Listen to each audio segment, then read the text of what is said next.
Hi, welcome to Platform Mastery.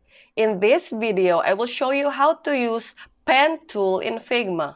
To use the Pen tool, just click this icon right here and connect the end to end of the line to make a shape. By clicking here, we can change the color of the lines.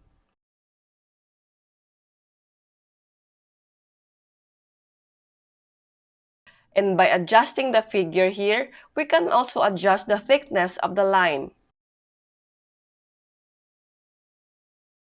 We can also click this to add corner to the shape by clicking on the portion and drag it where you want to add a side or corner.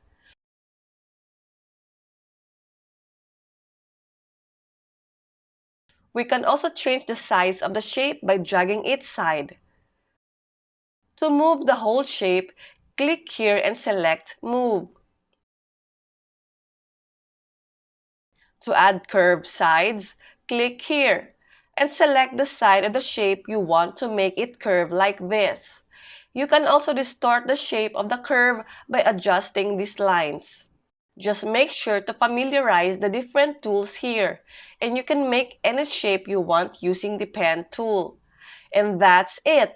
Thanks for watching. Please help us reach 1,000 subscribers by clicking the subscribe button, and don't forget to tap on the notification bell so that you get notified for our new upcoming videos.